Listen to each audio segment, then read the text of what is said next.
Bonsoir à tous. Au lendemain des élections européennes, éclairage sur la situation en Italie où la Ligue, le parti de Matteo Salvini, est arrivé en tête. On va en parler dans quelques instants avec notre invitée Valérie Régnier, présidente de Sant'Egidio en France.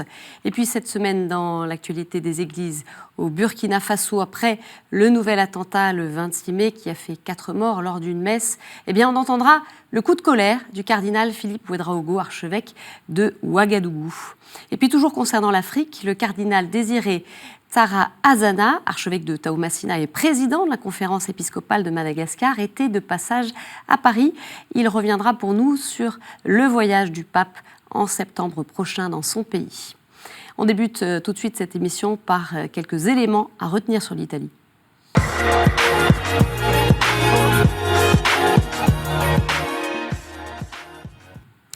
L'Italie est située dans le sud de l'Europe. Elle est entourée par la France, la Suisse, l'Autriche et la Slovénie. Elle compte environ 60,5 millions d'habitants, dont 8,4% d'étrangers sur son sol en 2018, avec 184 000 étrangers de plus en 2017 par rapport à 2016. Alors côté religion, les chrétiens essentiellement catholiques sont environ 78,3%, les agnostiques et athées représentent 18,2%, les musulmans environ 2,7%, et puis les autres religions 0,8%.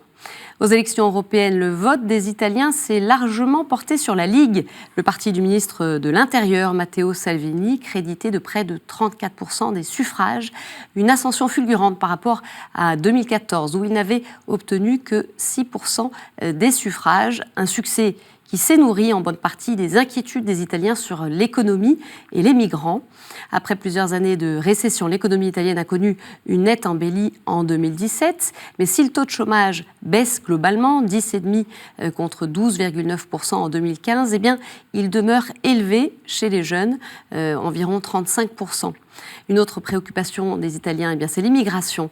Depuis 2013, comme la Grèce, l'Italie, en pleine crise économique, a subi une importante poussée migratoire sur ses côtes. Située à 200 km des côtes libyennes, l'Italie est l'une des portes d'entrée en Europe pour les migrants.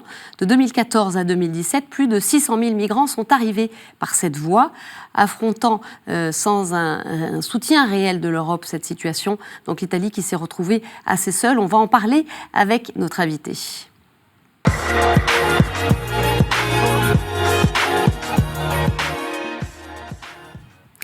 Valérie Régnier, bonsoir. Bonsoir. Alors, vous êtes présidente de Sant'Egidio France. On va rappeler quelques éléments sur ce qu'est Sant'Egidio. C'est une communauté chrétienne de laïcs qui a été créée en 1968 par Andrea Riccardi en Italie. Elle est aujourd'hui présente dans plus de 70 pays dans le monde, avec une attention particulière aux périphéries. Elle est notamment très active dans l'accueil des migrants. Elle est présente, elle fait de la médiation en Afrique, au Moyen-Orient. Elle est aussi engagée dans le dialogue interreligieux. Alors avec vous, on va parler du climat politique et social en Italie qui est très tendu, qui aussi est nourri par cette crise des migrants. On va parler de l'engagement de l'Église sur cette question. Je précise qu'on ne va pas parler de la situation du Vatican, évidemment, qui est spécifique, mais on va parler de l'Italie, de l'Église italienne dans ce pays, donc, qui, je le disais, a près de 80% de chrétiens, et parmi eux de nombreux catholiques. Donc le pape, on le sait, c'est le chef de l'Église universelle, mais c'est avant tout l'évêque de Rome. Alors peut-être pour commencer avec vous, un premier mot, juste après ces élections européennes qui ont vu le parti de la Ligue l'emporter. Est-ce que ça redéfinit un petit peu le rôle de l'Italie au sein de l'Union européenne ? Alors malheureusement, on s'y attendait. À cette victoire de la Ligue. Il faut comprendre maintenant en effet comment l'Italie va aller évoluer au sein de l'Europe. Moi je pense qu'il y a aussi la société civile italienne, certes qui a voté à 33% je crois pour Salvini, mais il y a tout l'autre pourcentage qui ne s'est pas forcément exprimé en faveur de Salvini. Donc tout ça reste à voir, je dirais, au niveau de la société civile. Au niveau politique, en effet, il y a un vrai souci. On va voir aussi comment continue l'actuel gouvernement, puisque 5 étoiles en revanche, a subi une défaite. Donc, vous savez, l'Étoile qui est le parti politique partenaire, avec qui ils ont formé. Voilà. Ensuite, la coalition. Ensuite, il y a le PD, le Parti démocratique, donc qui est plutôt centre-gauche, qui a plutôt fait de bons scores par rapport à il y a un an ou même. Et du coup, ça aussi, c'est important de le voir, ces résultats du PD, notamment avec Pietro Bartolo, donc qui va être député à Bruxelles, et qui vient d'un tout petit parti qui s'appelle Demos, donc Democrazia Solidale, qui a été en effet créé il y a peu de temps, il y a 2 ou 3 ans, par justement des acteurs de la société civile, qui bien sûr ont un impact sur la politique. Je pense notamment à Mario Giraud, qui a été vice-ministre avec l'ancien gouvernement, et qui justement, avec cette expérience, en tant il n'est pas du tout politique à la base, mais il a eu une expérience politique et il s'est dit qu'est-ce que je vais faire de cette expérience. Donc il a créé Demos, Democrazia Solidale, et Pietro Bartolo, c'est le médecin, vous savez, de Lampedusa, qui a écrit un livre, et qui lui, justement, en tant que médecin à Lampedusa, donc qui a vu tous ces migrants arriver, qui a soigné, qui a dû aussi faire beaucoup, malheureusement, de constats de décès, s'est aussi révolté par rapport à tout ce qui se passe dans la mer Méditerranée, et il a pris le pari, avec Mario Giraud et d'autres, de créer un parti et d'aller dans la course. Vu que c'est un petit parti, Demos, en fait, pour les Européennes, ils se sont reliés au PD. Et quand même, cet homme-là va arriver à Bruxelles. Donc c'est intéressant de voir aussi cette société italienne qui répond. Qu'est-ce que ça veut dire, justement, la société italienne? Parce que c'est vrai que nous, d'ici, on n'entend parler que de Salvini. Il est très fort. Voilà, mais dites-nous, qu'est-ce que ces alternatives, même si aujourd'hui elles représentent une petite minorité, qu'est-ce qu'elles disent de ce débat public, politique qui traverse l'Italie? Je crois qu'en effet, elles s'offusquent, elles ne veulent pas rester indifférentes, et je pense qu'il y a aussi l'orgueil italien, donc d'être italien et de ne pas vouloir suivre, de ne pas forcément être avec Salvini, et de dire on a d'autres pensées, on a d'autres idées et on veut les faire savoir. Et aujourd'hui, dans la démocratie, pour faire savoir ces idées, en effet, on vote, mais on peut aussi former des partis politiques et avoir une ascendance sur toute une société. Et donc là, je parlerai du terrain, en effet. Je pense que ce qui a été problématique à un moment donné en Italie, comme en France par ailleurs, c'est que beaucoup de partis politiques ont, je dirais, laissé la périphérie. Enfin, en tout cas, n'ont pas réussi à continuer, vous savez, ce tissu social, ce tissu un peu diffus, où il y a encore justement le tissu social du parti politique, des syndicats, de la famille, de la paroisse. Il y a une crise qui a engendré beaucoup de solitude. Et donc, quelqu'un comme Salvini qui arrive au pouvoir, c'est facile pour lui de faire peur. Et on fait plus facilement peur à des personnes seules qu'à des personnes organisées, en partie ou autre, mais aussi qui ont un travail ensemble. Donc ça, c'est aussi important à comprendre qu'en Italie, certes, il y a Salvini, mais il y a aussi beaucoup de personnes qui travaillent sur le terrain, notamment des chrétiens, mais pas seulement, mais quand même. Et ce fameux tissu, je vous dis, social, aussi paroissial, qui existe, certes qui est en crise aussi, mais comme je crois partout, malheureusement, dans le monde ou même en Europe, cette histoire aussi de la globalisation qui fait qu'on a toutes les infos en même temps, on peut connaître le monde en 1 seconde, mais on le connaît derrière notre écran, à travers les réseaux sociaux, et quand on est seul, on a de quoi avoir peur, soit de la crise migratoire, la crise sociale, la crise économique. Et donc il y a en Italie, il y a un vrai désir de répondre à cette crise. D'accord, donc il y en a qui veulent proposer des alternatives, oui. Il y a des aspirations, il y a des attentes. Voilà, il y a, par rapport, comme la création d'un parti politique, oui. Sant'Egidio avec son travail dans les périphéries, mais je pourrais parler de la Caritas, de plein d'autres. Et il y a aussi, vous savez que les orthodoxes aussi sont très présents en Italie, avec les pays de l'Est qui sont arrivés. Et là aussi, il y a une vraie dimension chrétienne où il y a une vraie attention à l'autre. Après, en effet, c'est comment on y répond ensemble. Et comment être visible aussi. Et comment être visible, ça c'est très important, face à un ministre de l'Intérieur qui est très doué, il faut le dire, en communication. Alors, ce ministre de l'Intérieur, on l'a vu avec des images chocs, brandissant un chapelet, donc déjà le soir de la victoire des Européennes, pour remercier pour sa victoire, et aussi quelques jours auparavant, le 18 mai, cette fois-ci pour prier pour sa victoire, prier Marie. Comment est-ce que ça a été perçu, ça, par les catholiques ? Très mal. En tout cas par l'Église. L'institution Église, ça a été très très mal perçu. Que ce soit l'Église italienne ou le Vatican, parce que évidemment c'est très lié, Église italienne et Vatican, mais non, ça a été très mal perçu et il y a une réponse dans l'heure. Je pense au cardinal Parolin, qui est le secrétaire d'État du Vatican, mais aussi Monseigneur Bassetti, qui est le président de la conférence épiscopale de l'Italie, et plein d'autres évêques ou prêtres ou même chrétiens, dans le sens où déjà on ne mélange pas tout, et le chapelet c'est fait pour prier. Il n'est pas forcément fait pour être brandi et pour dire on va gagner et on va prier la Vierge Marie pour gagner. Donc non, ça a été très très mal pris. Mais l'Église a exprimé une grande colère suite à cet événement. Oui. Comment les catholiques se situent ? Est-ce qu'on a des chiffres sur le vote des catholiques après ces élections en particulier ou pas ? Est-ce qu'il y a des tendances Alors, je sais que beaucoup de catholiques se sont réveillés, si j'ose dire, et ont voulu voter, en effet, pour des personnes de terrain, comme je vous le disais, Pietro Bartolo, ou d'autres pour la société civile. Là, je crois qu'il y a... Alors, ça prend du temps, évidemment, parce que c'est tout nouveau, mais il y a une vraie conscience.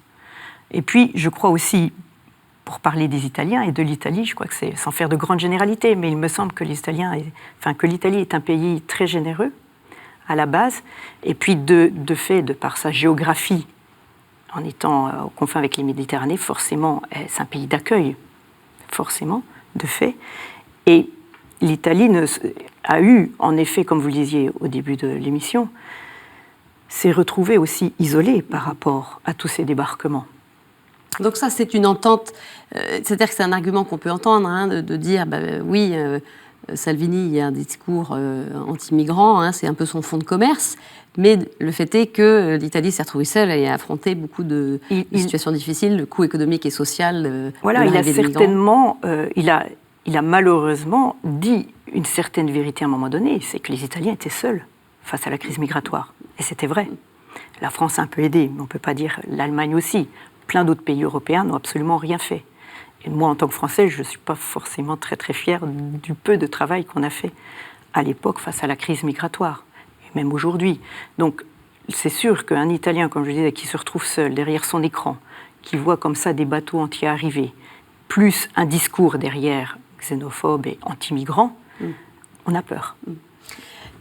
Il s'est construit sur cette crise des migrants. Est-ce que cette popularité, elle est essentiellement liée à cette crise ? La popularité de Salvini ? Je crois. Après, Salvini, il vient de la Ligue du Nord. Donc c'était un petit parti, mais un parti très bien ficelé. Il défendait le Nord contre le Sud. Exactement, exactement, et très bien ficelé, c'est-à-dire c'est un vrai parti politique qui forme des politiciens. Donc Salvini a vraiment grandi dans ce parti-là. Donc je veux dire, au niveau politique, il est formé, contrairement à quelqu'un qui vient de la société civile et dont ce n'est pas le métier. Et en effet, il était à la Ligue du Nord, et pendant sa campagne, il y a 2 ans, il allait en Sicile, et il faisait le discours anti-migrant aux Siciliens, et les Siciliens l'applaudissaient, alors que auparavant, il était à la Ligue du Nord et il parlait mal du sud de l'Italie, vous voyez. Il a un petit peu déplacé complètement. Le bouc émissaire, voilà. Avant, c'était le sud de l'Italie qui était pauvre et qui ne servait pas au Nord. Il fallait se diviser. Arrêter de subventionner le sud. Voilà, exactement. Et ensuite, au moment des élections, il va dans le sud pour dire la cause de ce malaise, ce sont les migrants. D'accord. Elle est externe à l'Italie, voilà, c'est pas le sud, mais ça vient d'ailleurs. Donc, surtout, votez pour moi si vous voulez que je vous protège de ce qui se passe. Alors, on va voir aussi avec vous un petit peu ce qui a changé depuis 2015. Je disais, entre 2014 et 2017, 600 000 arrivée de migrants. Alors, c'est un pays de transit, l'Italie. Hein, tous ne sont pas restés en Italie. On n'a pas de chiffres aujourd'hui sur, c'est très difficile. Évidemment, le nombre de personnes qui sont restées sur le territoire italien. Mais qu'est-ce qu'il a mis en place, Salvini, puisqu'il a mis en place des politiques très restrictives?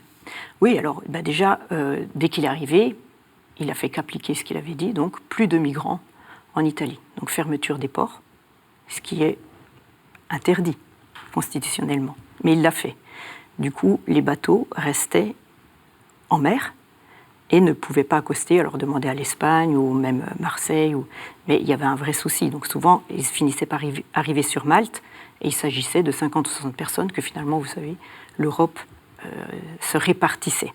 Donc il s'agissait de dizaines de personnes comme ça. Mais déjà, arrêter d'accueillir de cette manière-là. Ensuite, il a extrêmement mal parlé des bateaux ONG qui sont justement en mer Méditerranée pour récupérer, donc il les a taxés de taxis de la mer. On est passé en moins de 4 ans de 14 ONG à une seule. Qui a continué à travailler. À travailler. Donc il y a aussi ce problème-là, vous imaginez. Donc, ce qui veut dire aujourd'hui, parce qu'aujourd'hui, il dit, ça y est, il y a moins de migrants, certes, mais il y a toujours autant de morts en mer Méditerranée. Donc on n'a pas réglé le problème. Et puis ensuite, les migrants prennent d'autres routes. On sait comment ça se passe. Quelqu'un qui veut migrer, il prend tous les moyens pour migrer. Donc, il bloque les ports, et ensuite, là, il est en train de vouloir faire passer une loi qui s'appelle Decreto Sicurezza, donc une première qui est en train de passer, une deuxième qui est en train de demander, où là, c'est pareil, il va, au niveau de l'aide sociale... Accordée aux migrants. Voilà, qui jusqu'à maintenant était accordée. C'est-à-dire vous arriviez, vous aviez la demande d'asile, vous faisiez la demande d'asile pour ensuite avoir le statut de réfugié, et vous aviez une boîte postale, donc une adresse. Et le fait d'avoir une adresse vous permettait alors de toucher les aides sociales. Lui, il a annulé tout ça. Donc, ce qui veut dire qu'aujourd'hui, un migrant... Donc, en fait, il augmente l'irrégularité. C'est-à-dire les personnes qui sont arrivées sur le sol deviennent de plus en plus irrégulières, puisqu'elles ont de moins en moins de droits. Elles arrivent quand même. Vous voyez ? Donc ça, c'est une première chose qu'il est en train de vouloir faire passer. Et puis, il y a une deuxième loi, la Decreto Sicurezza bis, qui est encore plus dure pour le système d'intégration. Je ne vais pas rentrer dans les détails, mais voilà. Et il veut le faire passer alors que c'est même anticonstitutionnel.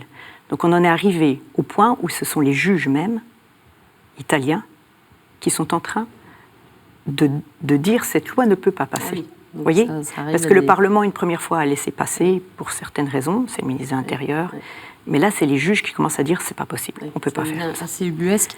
En quoi ça a entravé un peu le travail de l'Église, hein ? Vous parliez de Caritas tout à l'heure, du travail de terrain. Est-ce que ça a freiné le travail de certaines associations ? Oui, bien sûr, parce que comme n'importe quelle société, l'Église a besoin du gouvernement pour travailler. On travaille ensemble. Donc si on n'a plus les lois qui vont pour le droit social, donc on se retrouve, évidemment qu'on continue à accueillir les personnes qui sont sur le sol et à s'en occuper. Mais nous-mêmes, forcément, dans la régularisation, on est bloqué, puisqu'on ne peut pas faire autre. Donc c'est un vrai souci, et donc ça donne, enfin quand je dis plus de travail, on se comprend, c'est beaucoup plus compliqué. Et du coup aussi pour l'intégration, parce qu'une chose c'est accueillir, l'autre c'est intégrer. Et je ne vois pas comment on intègre une personne si elle n'a aucun droit. On va justement parler de cette question de l'intégration avec ce que fait Sant'Egidio qui met en place des couloirs humanitaires. Ainsi, le 28 mars, plus de 50 réfugiés syriens sont arrivés à Rome depuis le Liban, des femmes, des enfants, des hommes. Ils ont souffert à cause de la guerre. Et en Italie, ils ont été accueillis par des familles pour entamer un parcours d'intégration. Retour en images sur leur arrivée et leur accueil avec le président de Sant'Egidio, Marco Impagliazzo.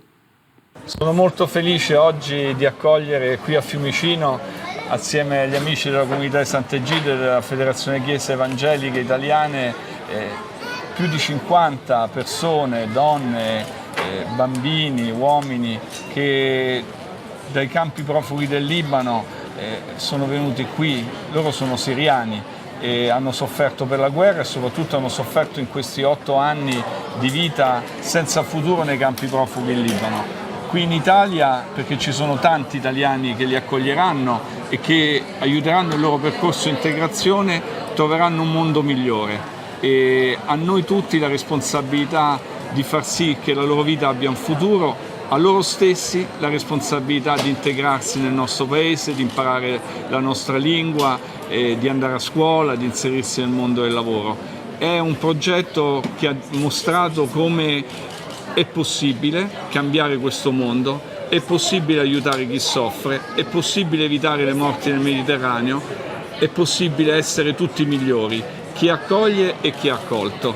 E da qui nasce anche una domanda: che il nostro Paese continui a vivere questa accoglienza e che l'Europa la smetta di essere una fortezza e si apra, perché i corridoi umanitari hanno mostrato che l'apertura è una grande possibilità per tutti.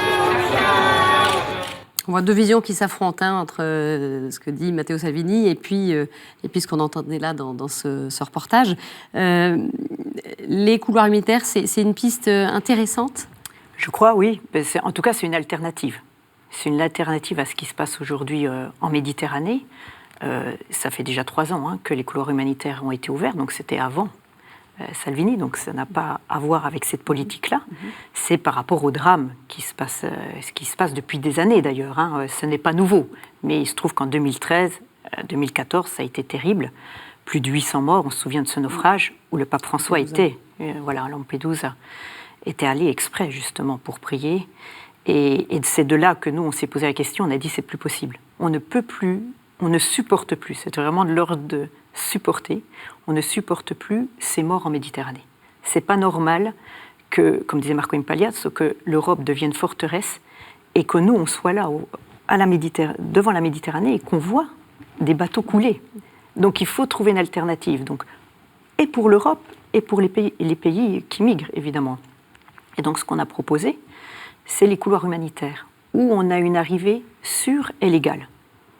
Sûre parce qu'ils vont voyager en avion, donc ils n'ont pas de problème, et en effet, ils ne passent pas par les passeurs et tout ça. Et légale parce que leur demande d'asile est faite dans un pays à proximité du pays qu'ils ont fui, donc dans le consulat italien. Et donc ils arrivent sûre et légale. Et là, ça veut dire aussi quoi ? C'est qu'au consulat italien, on vérifie l'identité de la personne. Donc aussi savoir si éventuellement c'est une personne dangereuse ou non.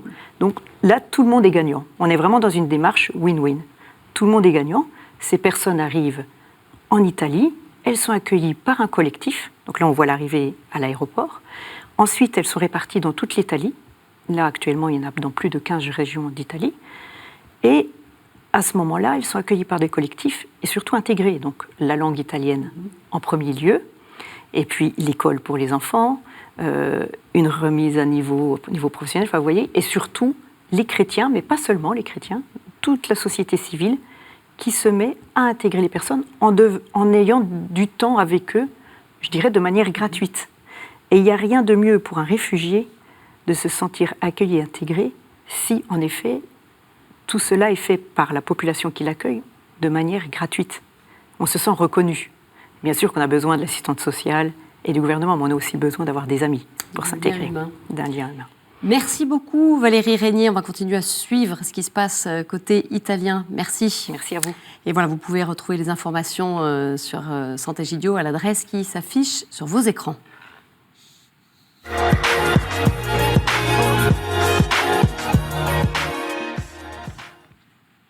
Au Burkina Faso, les chrétiens en deuil après une nouvelle attaque contre une église catholique du nord du pays le 26 mai ayant fait 4 morts. Pour la communauté catholique prise pour cible à plusieurs reprises ces dernières semaines, c'est le désarroi, le vivre ensemble, si ancré dans la culture burkinabé et mis à mal. On écoute le coup de colère du cardinal Philippe Ouedraogo, archevêque de Ouagadougou, joint par téléphone par Gabriel Kerry. Qui est derrière ce mouvement? Qui finance ce mouvement? Les armes viennent d'où? Nous n'avons pas d'usine d'armes. Les armes viennent de chez vous, par exemple. Alors, vous pouvez répondre pourquoi ces armes-là quittent chez vous. Ces tueurs s'en servent pour tuer notre population innocente. Vous pouvez nous donner la réponse?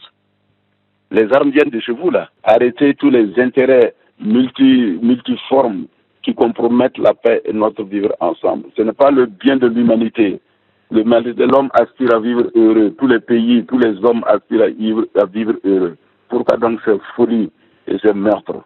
Oui, la France, les autres partenaires, bon, c'est pas, nous ne comprenons pas ce silence-là, ce silence coupable.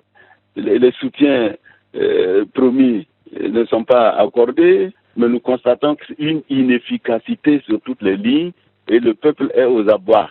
Et le peuple fait les frais inutilement. Pour quelles raisons? Quels sont les motifs de tout cela? Et quel est le motif de ce silence international? Donc on ne sent pas la présence, on ne sent pas une présence de solidarité au plan international. Cela nous inquiète.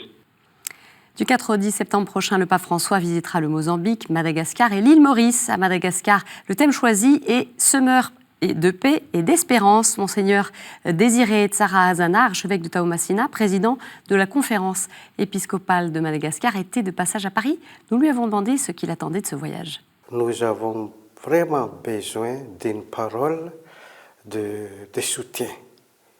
Parce aussi bien le peuple malgache, la masse populaire, que nos dirigeants.